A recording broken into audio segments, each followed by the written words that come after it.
Sometimes, when you've been listening to a lot of audiobooks and really stimulating ideas while working, you just gotta find a way to squirrel away and dump some ideas down on paper or in a little voice memo, maybe in a Google Doc, whatever, right? That's what happened here. Welcome to Thoughts at Work. My name is David McKerracher. This is Theory Underground. If you're new here, please like and subscribe. Everybody else, welcome back. Hope you enjoy.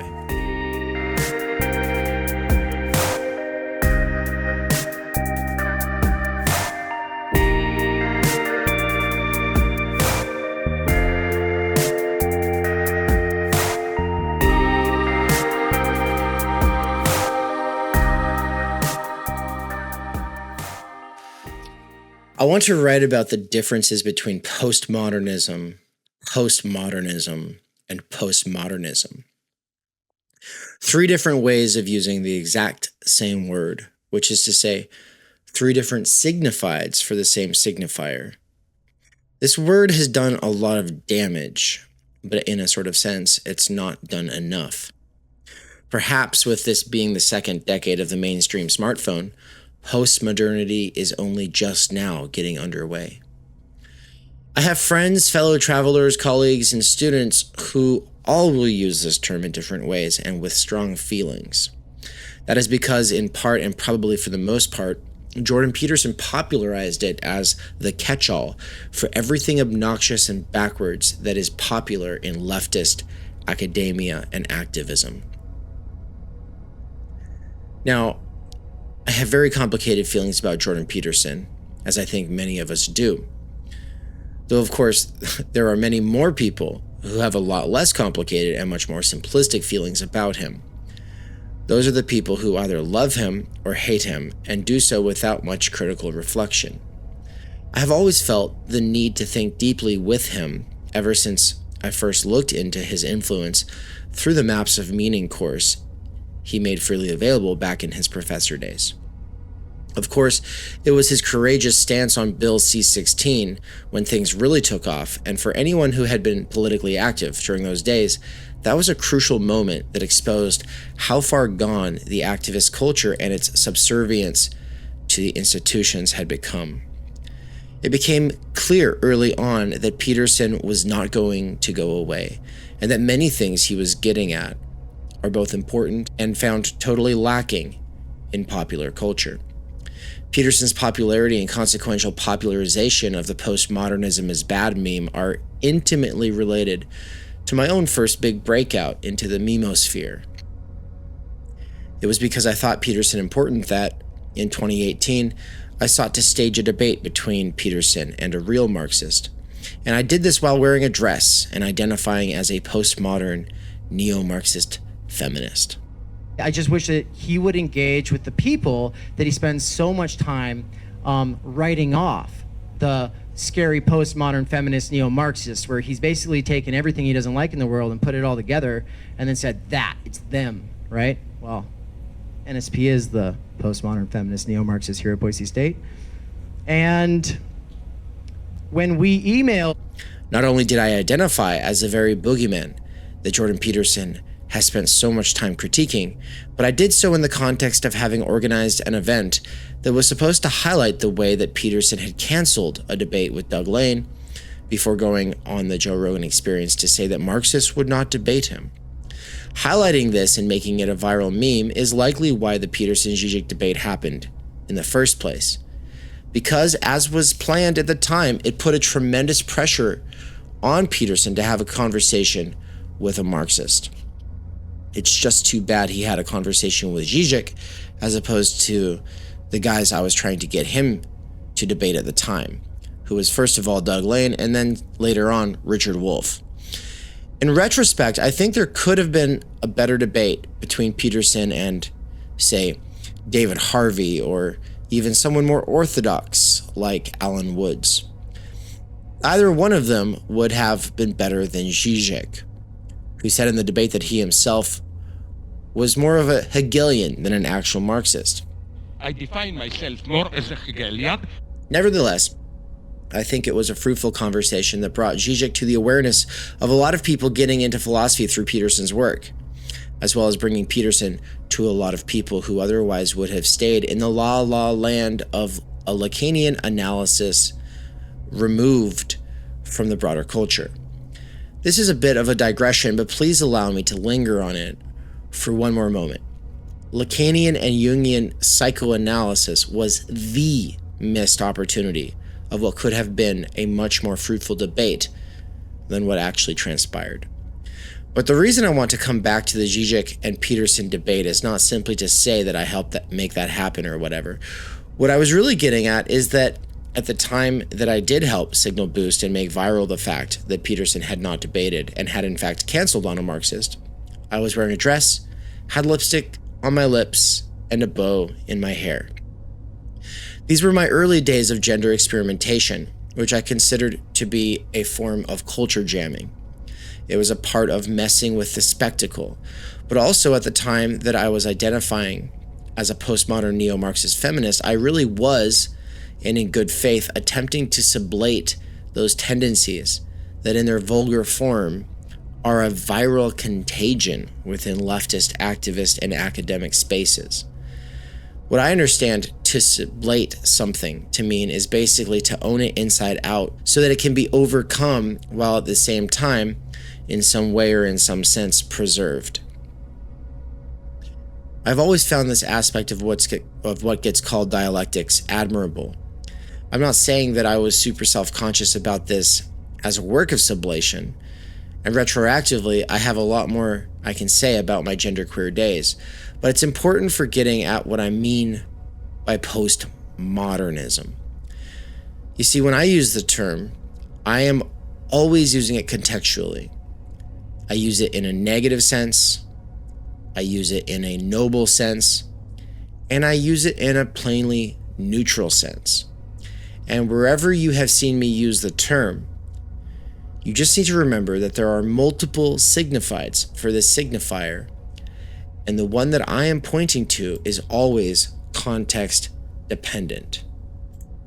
For people who like to use words in a simple and straightforward way, where context matters a lot less than the definitions of propositions, I already am going to have come off as too postmodern. Which is why, of course, though we are a postmodern culture, it's easy to say we are not postmodern enough. When I say we are not postmodern enough, I am using that word in its noble sense. When I identified as postmodern, I was using that word in its noble sense.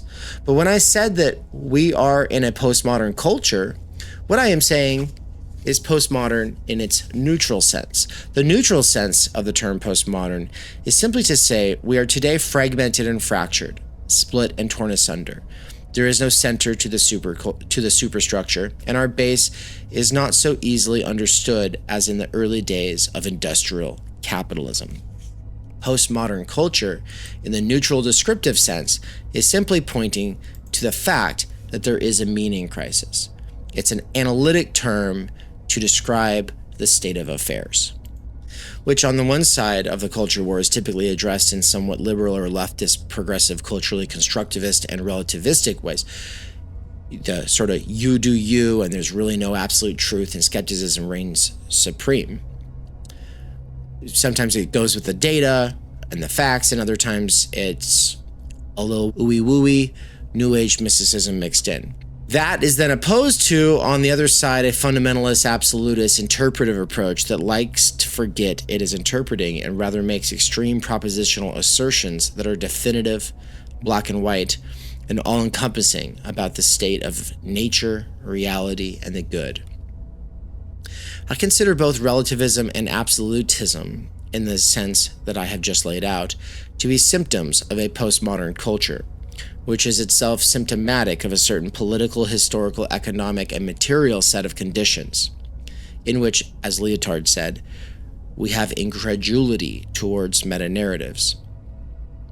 There are, of course, going to be small churches and folk political activist circles wherein absolutism asserts itself and then evangelizes under the delusion that this is an effective way of recruiting or changing the popular culture in the direction that these niche communities would like to take it. But for the most part, ours is a society that uses the word belief in a pretty postmodern way. What does it mean to say belief thought of in the postmodern way? Well, there's the noble sense, the negative sense, and the neutral sense. I would like to first of all focus on the neutral sense. The neutral sense of postmodern belief is just to say that we live in a post-trust era and there is no sense of legitimacy in our currently existing institutions. This is simply factual. In the negative sense, though, it is to say that people who want to change the world will claim that there is no absolute truth, that everything is simply performative, and then simultaneously get really upset if you do not agree with the claim that a trans woman really is a woman or that climate change really is real. In this negative sense, though, you also get the converse, which would be the decisionism of, oh, well, it's all relativism and we don't know what's really real, therefore I'm going to decide to have faith in this thing. And from that position, I have claim to absolute knowledge and I can say everyone else is relativistic. When in fact, the decision was made from a place of relativism in the first place, and it buys into a framework that asserts this absolutism versus relativism divide, which is a product of modernity, but this response and this approach in the age of postmodernity is particular to the age of mass media, which we can come back to later. But for the noble sense, I want to focus on that aspect of postmodernism I not only want to preserve, but also cannot seem to do without. There are entire domains of human experience that cannot be lived when operating in the negative, perverted postmodern sense. Both relativists and absolutists are operating within a framework that Derrida would call phallo-logocentric, or that Heidegger critiqued as the present at hand. Not all things can be represented in propositional truth claims. Propositional logic does not exhaust the possibilities of human meaning, especially when it comes to the most noble of these. Though I am unsure as to whether he counts as postmodern enough in my noble sense, John D. Caputo definitely gets it when he describes theopoetics as being constituted by, and now I'm going to quote at length, a constellation of puns and pictures, of parables and paradoxes wilder than anything imagined by Lewis Carroll, of reversals and antinomies, of tropes, figures, narratives, of striking and even outrageous images like being both a dove and a snake in order to be like sheep among wolves, moving stories, miraculous events, visions, disseminations, evocations, solicitations, and imperatives that nominate and record an event. A poetics is a repertoire of strategies, discursive and rhetorical, constitutive and performative, semantics and tactical and pragmatic, all loosely assembled like the mobile army of metaphors and metonyms to which the young Nietzsche refers, an army on the move trying to gain ground on the plane of imminence.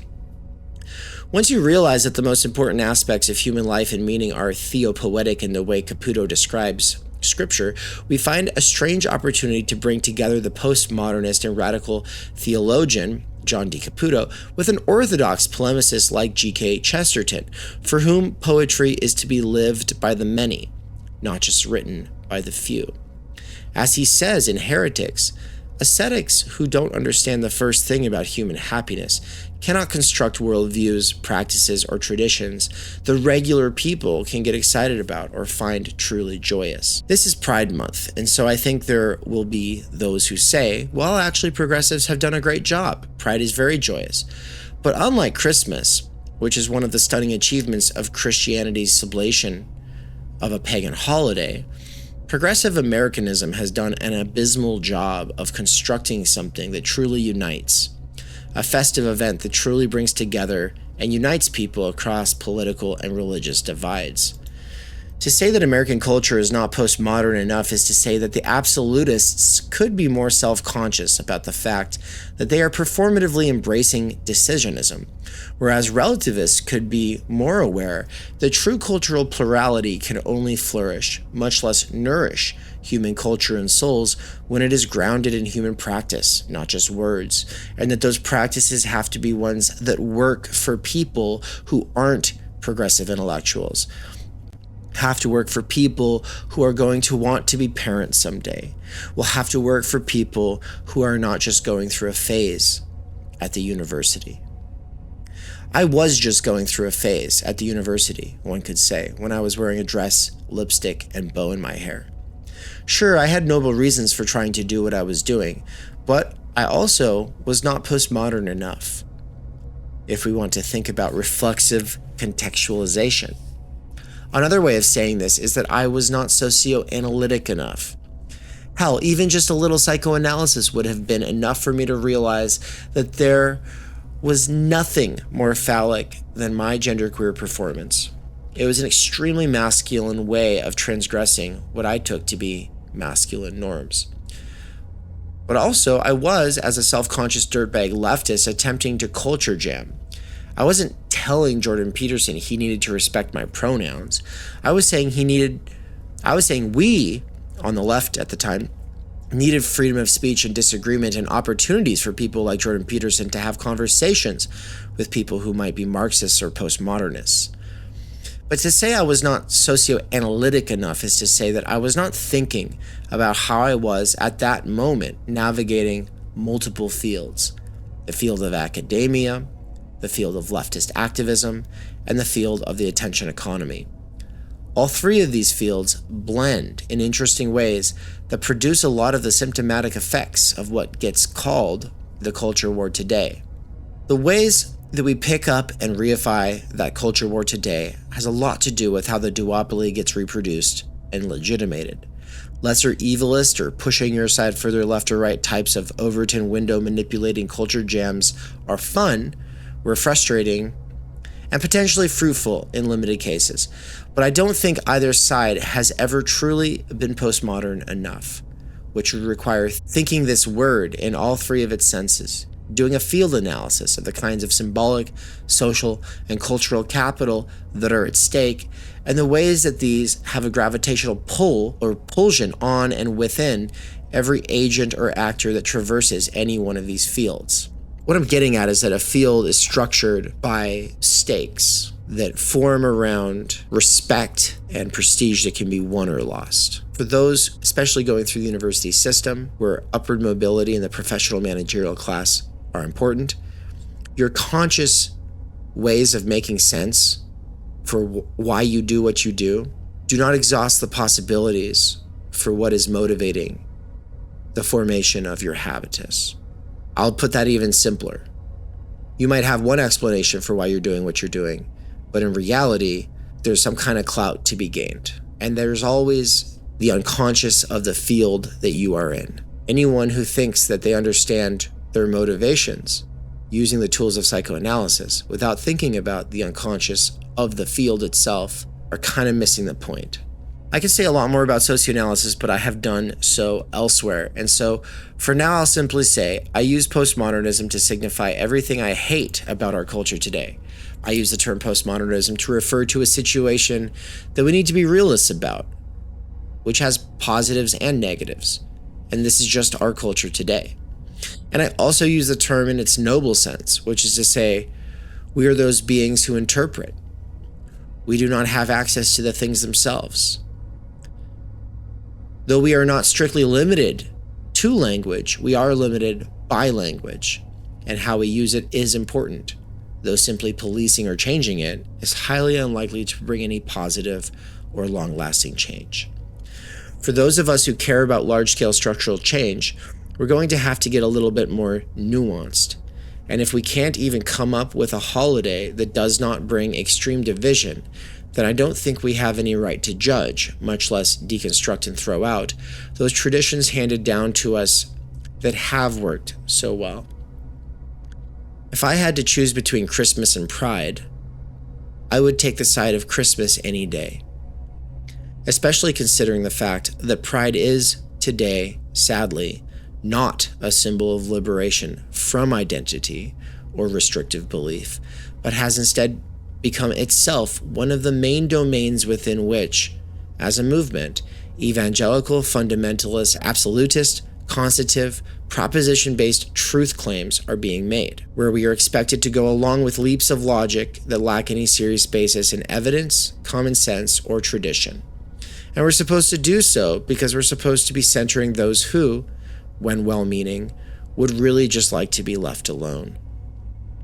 Attempts to control speech are not postmodern in the noble sense, the way Caputo uses the term, but are rather symptomatic of postmodern ideology in the negative sense, which is itself symptomatic of, and a huge contributor to the reproduction of, what can be, in neutral terms, described as our postmodern condition. The way that Caputo might not be postmodern enough is similar to the way that American culture is not postmodern enough. A life of real faith, one that can be harmonious with reason, which is necessary for bringing together cultural plurality in a way that can pave a path forward towards large-scale structural change, should challenge dogmas and piety, starting with the log that is in one's own eye, not the speck in one's brother's eye. What that means for postmodern progressives is not challenging the G.K. Chestertons of the world, but would rather mean challenging the Judith Butlers, ContraPoints, or Sam Cedars of progressivism, none of whom understand postmodernism in its noble sense, and all of whom are, in their own ways, downplaying, dismissing, or disseminating aspects of postmodernity in its negative ideological sense, which takes for granted and reifies the relations of production that maintain this deadlock at the end of history, which we can call postmodern in the neutral sense. To take up postmodern thinking in the noble sense, characterized by the quote from Caputo, would mean challenging the orthodox piety of social justice activism and the norms it enforces, which cannot ever become normal without destroying all cultural plurality in the service of the global urban monoculture that is the ideological shock troops of capital's leveling law of value. Thanks for listening, and thank you to my supporters, to the students and members at Theory Underground, as well as those who just want to support the public work by pledging on Patreon. They help make this possible, whereas everyone else, the subscribers, the members at TU, get special access to a whole back catalog of courses, as well as some ongoing courses and seminars being taught here. Yeah, if you want to get more involved, check it out. Thanks, everybody.